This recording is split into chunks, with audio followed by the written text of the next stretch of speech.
Hello guys, my name is Gautam Singh and welcome to my channel believers academy. So पिछले video में हमने देखा था चार्ज के बारे में एंड चार्ज की बहुत ही सारी इंपॉर्टेंट प्रॉपर्टीज हमने देखी थी। इस क्लास में हम देखने वाले हैं types of material and method of charging के बारे में। तो ये क्लास थोड़ा थ्योरेटिकल होगा लेकिन बहुत ही इंपॉर्टेंट है। तो चलिए आगे बढ़ते हैं। तो टाइप्स ऑफ मटेरियल में देखते हैं, जो मटेरियल है वो मेजरली क्लासिफाइड है कंडक्टर, इंसुलेटर एंड सेमीकंडक्टर में। तो सबसे पहले कंडक्टर के बारे में सोचते हैं। तो जैसा मेरे पास यहां पे मेरे हाथ में कंडक्टर है, देखिए ये मेटल का टुकड़ा है ना। तो इसके बारे में सोचते हैं, एकदम अंदर घुस जाइए, एकदम अंदर घुस जाइए। तो जब आप इसके अंदर घुसेंगे तो आपको क्या दिखेगा? एक एटम्स का लैटिस स्ट्रक्चर दिखेगा आपको। एटम्स एटम्स एटम्स एटम्स, बहुत सारे एटम्स। और कंडक्टर के केस में क्या होता है, जो आउटर मोस्ट इलेक्ट्रॉन होता है हर एक एटम का, वो लूजली बाउंडेड होता है। आप समझ रहे हो ना? एक एटम का ऐसे एक लैटिस स्ट्रक्चर है, फिक्स्ड है, सारे एटम फिक्स्ड है एक लैटिस स्ट्रक्चर में, एकदम रिजिड बॉडी। लेकिन जो आउटर मोस्ट इलेक्ट्रॉन है, वैलेंस इलेक्ट्रॉन, ये लूजली बाउंडेड होता है। किस केस में? कंडक्टर के केस में। तो ये इलेक्ट्रॉन्स आजाद हो जाता है और ये इलेक्ट्रॉन पूरे लैटिस में ऐसे ऐसे घूमते रहते हैं। इस इलेक्ट्रॉन को अपन क्या बोलते हैं? Free electron. तो अपन फिर से इमेजिन करेंगे कंडक्टर के बारे में। कंडक्टर का एक बहुत ही भयानक वाला लैटिस स्ट्रक्चर होता है, काफी रिजिड, और इसमें ऐसे इलेक्ट्रॉन, सारे इलेक्ट्रॉन्स नहीं, केवल फ्री इलेक्ट्रॉन्स ऐसे ऐसे हमेशा घूमते रहते हैं। तो जैसे अगर मैं अभी इस मेटल की बात करूं तो इसके अंदर भी इलेक्ट्रॉन्स फिक्स नहीं होंगे, इलेक्ट्रॉन इधर उधर बहुत ही हाई थर्मल स्पीड के साथ भाग रहे होंगे। तो देखिए कंडक्टर में क्या क्या पॉइंट है कि it contain large number of free electrons. हर एक कंडक्टर के अंदर क्या होता है? बहुत सारे क्या होते हैं? फ्री इलेक्ट्रॉन्स होते हैं। दूसरा पॉइंट है valence electron are loosely bounded. तो फ्री इलेक्ट्रॉन्स कहां से क्रिएट होते हैं? यही वैलेंस इलेक्ट्रॉन्स। ओके, तो जब अपन इस कंडक्टर में एक पोटेंशियल डिफरेंस अप्लाई करते हैं तो सारे इलेक्ट्रॉन्स एक तरफ ऐसे ड्रिफ्ट होने लगते हैं। अभी क्या है, इधर उधर सब जा रहे हैं, एक तरफ मोशन नहीं। उसके बाद थर्ड पॉइंट है charge can flow through conductor, है ना। चार्ज क्या कर सकता है? कंडक्टर के थ्रू फ्लो कर सकता है। तो कंडक्टर के बहुत सारे एग्जांपल है, जैसे बहुत सारे मेटल्स हो गए, इम्प्योर वाटर हो गया। ह्यूमन बींग्स भी कंडक्टर होते हैं, हमारे थ्रू इलेक्ट्रिसिटी चले आता है नीचे और आपको शॉक लगता है। तो कंडक्टर आपको समझ में आ रहा है? एक लैटिस स्ट्रक्चर और सारे फ्री इलेक्ट्रॉन्स, मतलब सारे वैलेंस इलेक्ट्रॉन लूजली बाउंडेड है, तो वो लैटिस में ऐसे करके घूम रहे। तो कंडक्टर के पास बहुत सारे फ्री इलेक्ट्रॉन्स होते हैं। कंडक्टर को चार्ज भी कर सकते हैं और कंडक्टर से चार्ज फ्लो भी हो सकता है। अब अपन बात करते हैं इंसुलेटर की, जिसको अपन डाइइलेक्ट्रिक भी बोलते हैं या नॉन कंडक्टर भी बोलते हैं। तो अब आप इंसुलेटर के बारे में सोचिए। जैसे ये प्लास्टिक जो है, ये भी एक इंसुलेटर है। अब इसके बारे में सोचिए, एकदम अंदर घुस जाइए आप, तो आपको दिखेगा कि यहां पे भी एक रिजिड एटम का एक लैटिस स्ट्रक्चर होगा। एटम्स एटम्स कुछ तो भी बॉन्ड में ऐसे बने हुए हैं, लेकिन इस बार जो वैलेंस इलेक्ट्रॉन है वो क्या है? एकदम फिक्स्ड है। एकदम क्या है? फिक्स्ड है। तो पूरे लैटिस में पूरा खालीपन है, कोई इलेक्ट्रॉन्स आपको कहीं पे भी नहीं दिख रहा है। समझ में आ रहा है? सारे इलेक्ट्रॉन्स अपने अपने एटम में एकदम फिक्स्ड। तो इंसुलेटर के केस में कोई भी फ्री इलेक्ट्रॉन्स नहीं होते। दूसरा, जो वैलेंस इलेक्ट्रॉन होता है वो काफी टाइटली बाउंडेड होता है ना। और third, charge can not flow through it. मतलब इस प्लास्टिक को अपन चार्ज तो कर सकते हैं, जैसे कि इसको रब करेंगे तो चार्ज तो हो जाएगा, लेकिन चार्ज इसमें फ्लो नहीं हो पाएगा। समझ में आ रहा है? चार्ज इससे फ्लो नहीं हो सकता, वो चार्ज वहीं का वहीं रहेगा। ओके, तो इसके कई सारे एग्जांपल है। रबर हो गया, प्लास्टिक हो गया, फिर ग्लास हो गया, है ना, बहुत एग्जांपल। उसके बाद आगे बढ़ते हैं सेमी कंडक्टर। जैसे आपको दिख रहा है सेमी कंडक्टर, तो नाम से थोड़ा बहुत अपने को समझ में आ रहा है और क्लास 12th में इसका पूरा का पूरा एक चैप्टर है। तो सेमी कंडक्टर के पास फ्री इलेक्ट्रॉन्स होते हैं लेकिन कम क्वांटिटी में होते हैं, है ना। और इसकी जो कंडक्टिविटी है, मतलब चार्ज फ्लो होने की जो टेंडेंसी है, वो इंसुलेटर एंड कंडक्टर के बीच में होता है। मतलब इंसुलेटर से ज्यादा एंड कंडक्टर से कम। इसके एग्जांपल है सिलिकॉन, जर्मेनियम, और आगे अपन इसके बारे में और डिटेल में पढ़ेंगे। तो आपको टाइप्स ऑफ मटेरियल समझ में आ रहा है? Conductor, free electrons, can be charged and charge can flow through it. Insulator, valence electrons are tightly bounded, no free electrons, can be charged but charge cannot flow through it. And semiconductor lies between this two materials. Okay, तो चलिए आगे बढ़ते हैं और देखते हैं किसी body को अपन चार्ज कैसे कर सकते हैं। ओके,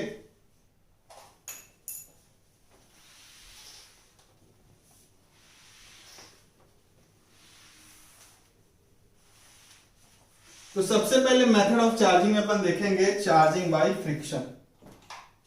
चार्जिंग बाय फ्रिक्शन, तो किसी भी चीज को आप चार्ज कैसे कर सकते हैं, उसके इलेक्ट्रॉन्स को निकाल के या एक्स्ट्रा इलेक्ट्रॉन्स डाल के।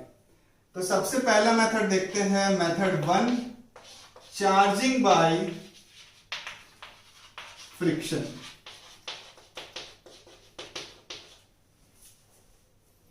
मेथड ऑफ चार्ज,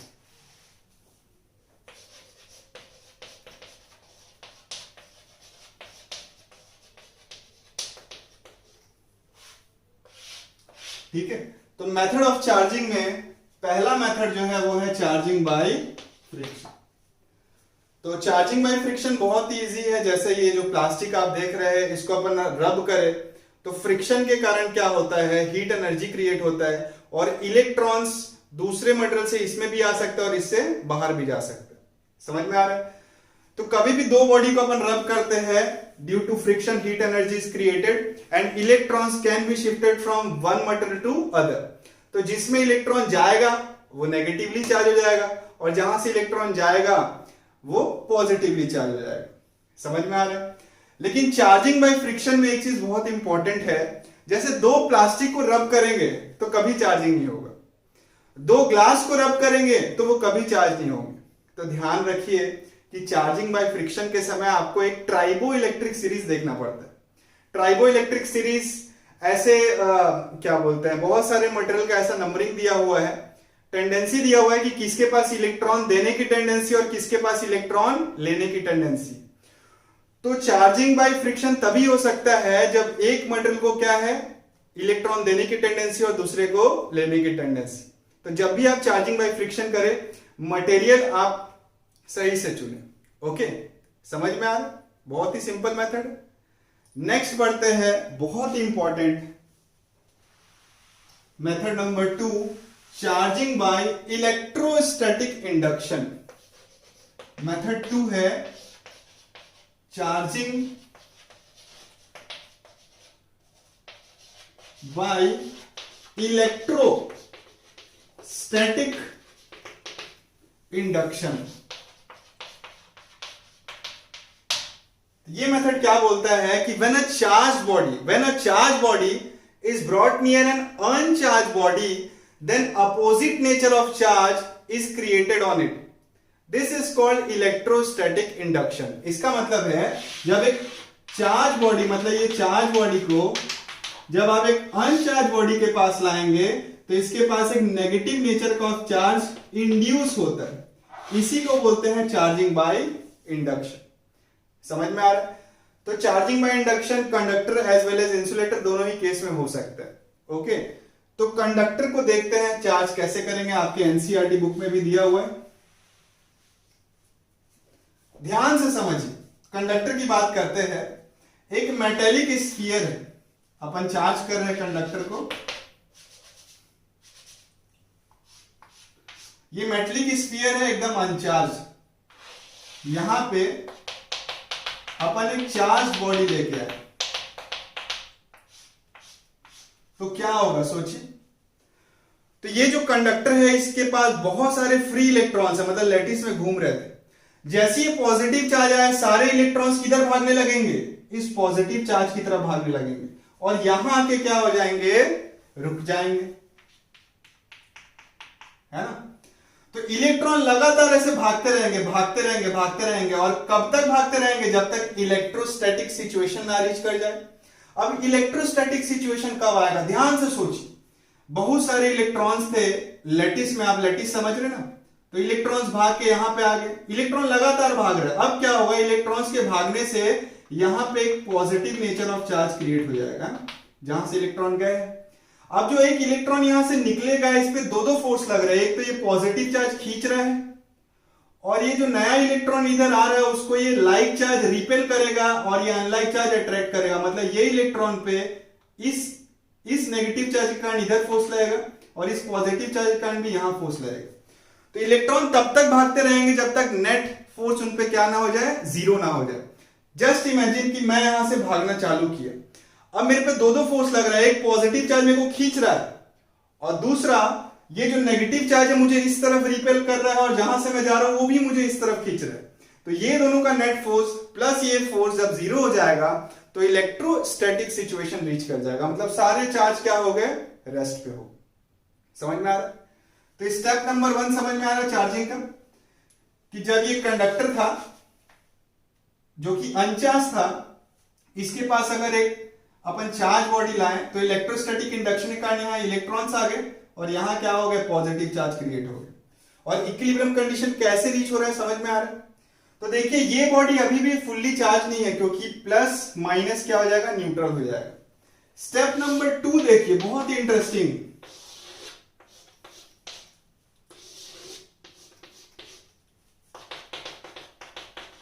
यही सेम सिचुएशन है, हमने बस क्या किया है कि अब इधर वाले पार्ट को हमने अर्थिंग कर दिया, मतलब एक वायर को अर्थ से कनेक्ट कर दिया। तो क्या होगा, सोचिए इलेक्ट्रॉन्स जो है इधर से चल के, इलेक्ट्रॉन्स अगर इसको अपन अर्थिंग कर दिए तो इलेक्ट्रॉन्स इधर से चल के क्या कर देंगे, इसको न्यूट्रल कर देंगे। अर्थ में कोई भी चार्ज जा सकता है, इलेक्ट्रॉन आ भी सकता है और इलेक्ट्रॉन जा भी सकता है। तो क्या होगा, अर्थ से इलेक्ट्रॉन आएंगे और इसको क्या कर देंगे, न्यूट्रल कर देंगे। दिख रहा है आपको? लेकिन ये जो इलेक्ट्रॉन है इसको कुछ नहीं हो रहा है ना, ये पॉजिटिव चार्ज क्या हो जाएगा, खत्म हो जाएगा। क्यों? क्योंकि अर्थ से इलेक्ट्रॉन इसको ऐसे खत्म कर देंगे। लेकिन ये नेगेटिव चार्ज इधर नहीं जा पा रहा, क्यों? सोचिए थोड़ा। तो देखिए इन नेगेटिव चार्ज को कौन खींच के रखा हुआ है, ये पॉजिटिव चार्ज। अगर आप इसको लेके चले गए तो ये वापस से क्या हो जाएगा, न्यूट्रल हो जाएगा। समझ में आ रहा है? इसीलिए हमने ये सेम सेटअप रखा हुआ है, बस इसको क्या किया, अर्थ किया। क्योंकि अगर इसको हटा देंगे तो ये बॉडी क्या हो जाएगी, न्यूट्रल हो जाएगी। अब ध्यान से देखिए स्टेप नंबर 3। स्टेप नंबर 3 में क्या करेंगे, अर्थिंग वायर हटा देंगे,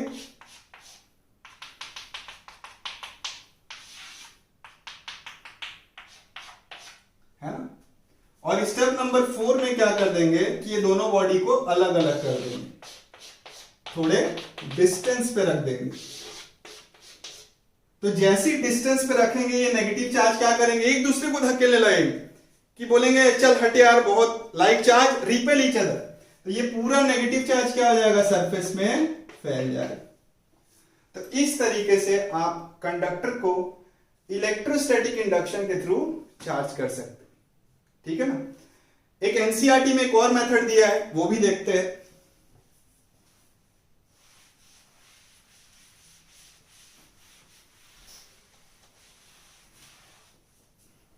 तो उसमें क्या करते हैं कि दो मेटल स्फीयर को साथ साथ रखते हैं, टच करके, और एक चार्ज स्फीयर को, यूनिफॉर्मली चार्ज स्फीयर को इसके पास लेके आते हैं। तो क्या होता है, इलेक्ट्रॉन्स वापस पूरे भाग के यहां आने लगेंगे और एक समय आएगा जब इलेक्ट्रोस्टैटिक सिचुएशन रीच कर जाएगा तो यहां नेट नेगेटिव चार्ज और यहां एक नेट, ठीक है। अब क्या करेंगे, सेकेंड स्टेप में इसको बस थोड़ा ऐसे अलग कर देंगे, तो ये पॉजिटिव चार्ज यही रहेगा, बस इनके बीच का कांटेक्ट हटा देंगे। तो यहां एक नेट नेगेटिव चार्ज और यहां नेट एक पॉजिटिव चार्ज। अब क्या करेंगे, सारे स्फीयर को अलग अलग रख देंगे। ये step number 1, step number 2, step number 3। ये अलग हो गया, ये अलग हो गया, तो इसमें एक नेट नेगेटिव चार्ज फैल जाएगा, चार्ज फैल जाएंगे। और इसको अगर अलग कर देंगे तो यहां पे नेट पॉजिटिव चार्ज। तो आपको चार्जिंग बाय इलेक्ट्रोस्टैटिक इंडक्शन समझ में आ रहा है कि जब एक चार्ज बॉडी एक अनचार्ज बॉडी के पास आता है तो उसके सरफेस पे अपोजिट नेचर का चार्ज क्रिएट हो जाता है। और इसके पीछे बेसिक्स क्या है, like charge attract and unlike charge repels each other. तो ये दोनों मेथड आपको चार्जिंग का समझ में आ रहा है, ओके। तो इसमें एक बहुत ही इंपॉर्टेंट बोर्ड सवाल आता है इलेक्ट्रोस्टैटिक इंडक्शन के ऊपर कि why a point body can not be charge by electrostatic induction. तो बहुत ही सिंपल है, जो पॉइंट बॉडी है उस पे नेगेटिव और पॉजिटिव अलग ही नहीं हो सकते, उतना वहां पे सरफेस ही नहीं है। समझ में आ रहा है? ओके, तो चलिए अब आगे बढ़ते हैं नेक्स्ट मेथड की तरफ।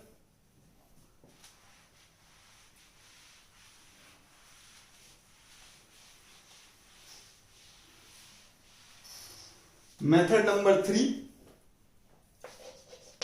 जो कि काफी इजी है, चार्जिंग बाय कंडक्शन। तो चार्जिंग बाय कंडक्शन किसके केस में किया जा सकता है? कंडक्टर के केस में। बहुत ही इजी है। मान लीजिए ये पॉजिटिवली चार्ज था और ये न्यूट्रल था, ये दोनों ही कंडक्टिंग नेचर के, चार्ज फ्लो हो सकते हैं। तो पॉजिटिव चार्ज एक दूसरे को रिपेल कर रहे होंगे। यहां जैसे ही इसको अपन एक वायर से कनेक्ट करेंगे, क्या होंगे? पॉजिटिव चार्ज तुरंत इस तरफ जाना चाहेंगे रिपल्शन के कारण, तो कुछ चार्ज इसमें भी चले जाएगा, है ना। तो मान लीजिए दो डायग्राम बना देते हैं। पहले सिचुएशन ऐसा था, कोई वायर नहीं था, इसमें टोटल चार्ज Q था। अब अपन वायर कनेक्ट कर देते हैं या इसको टच भी कर सकते हैं। तो अब मान लीजिए यहां पे चार्ज Q1 आ जाएगा, तो यहां पे भी चार्ज कुछ तो भी आ जाएगा Q2। चार्ज कंजर्वेशन के हिसाब से जो Q होगा वो Q1 प्लस Q2 के बराबर होगा। सही बात। तो चार्जिंग बाय कंडक्शन किस केस में किया जा सकता है? कंडक्टर के केस में किया जा सकता है। और चार्जिंग बाय कंडक्शन में एक इंपॉर्टेंट सवाल बनता है कि दो चार्ज बॉडी को ऐसे टच करते हैं तो इस बॉडी में चार्ज पूछता है। तो एक इंपॉर्टेंट पॉइंट याद रखिएगा कि अगर metallic sphere of same size है, क्या है? एग्जैक्टली सेम साइज है और दोनों ही मेटेलिक है, कंडक्टिंग है, तो चार्ज आधा आधा बढ़ जाता है। मतलब अगर ये Q चार्ज है, ये क्या है आपका? न्यूट्रल है, तो इसको टच करेंगे तो दोनों में चार्ज कितना आ जाएगा? Q/2 and Q/2। तो चार्जिंग बाय कंडक्शन आपको समझ में आ रहा है। अब आखिरी देखते हैं charging by thermionic emission. Therm मतलब क्या होता है? हीट, एंड एमिशन का मतलब क्या होता है? निकलना, एमिट होना। तो बहुत इजी है। Method number 4, charging by thermionic emission, है ना। तो जब एक मेटल को आप हीट करोगे, मेटल को क्या करने लगे? हीट करने लगे, तो इलेक्ट्रॉन्स के पास इतना एनर्जी आ जाता है कि वो क्या हो जाएगा? सरफेस से बाहर निकल जाएगा और ये मेटल सरफेस क्या हो जाएगा? Positively charge. ठीक है। तो चार्जिंग के और भी तरीके होते हैं, जैसे फोटो इलेक्ट्रिक इफेक्ट, वो अपन आगे चल के देखेंगे। ठीक है, समझ में आ रहा है ये चारों मेथड? ओके,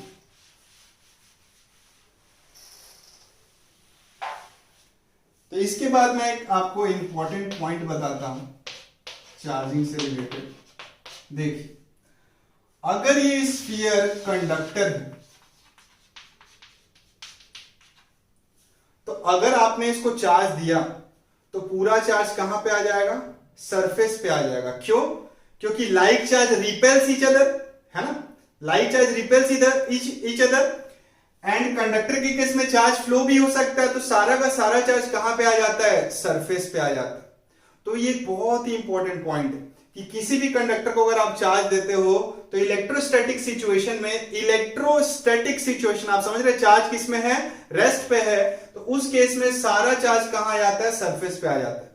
क्योंकि आप कुछ चैप्टर्स बाद अपन जब इलेक्ट्रिक करंट पढ़ेंगे तो आप देखेंगे उसमें कि चार्ज जो है वो अंदर भी है, तो आप फिर उस समय क्वेश्चनिंग करेंगे। तो वो इलेक्ट्रोस्टैटिक सिचुएशन ही है, मैं इलेक्ट्रोस्टैटिक सिचुएशन की बात कर रहा हूं। तो इलेक्ट्रोस्टैटिक सिचुएशन में सारे चार्ज कहां चले जाएंगे? सरफेस पे चले जाएंगे। वहीं अगर मैं इंसुलेटर की बात करूं, तो जैसा जैसा आप उसको चार्ज देंगे, चार्ज वहीं का वहीं रुक जाएगा, मतलब यूनिफॉर्मली चार्ज रहेगा, ऐसे ऐसे। समझ में आ रहा? पूरा चार्ज पूरे वॉल्यूम में फैला रहेगा। किस केस में? इंसुलेटर के केस में, क्योंकि उसमें चार्ज फ्लो नहीं हो सकता।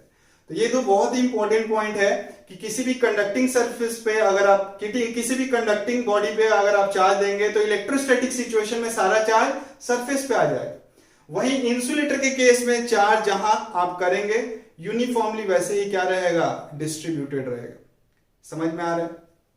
नॉन यूनिफॉर्मली भी डिस्ट्रीब्यूटेड रहेगा depending upon how you charge the insulator. समझ में आ रहा है? ओके, अब हम देखते हैं आज का आखिरी टॉपिक, गोल्ड लीफ इलेक्ट्रोस्कोप, है ना, एनसीईआरटी बुक में दिया है।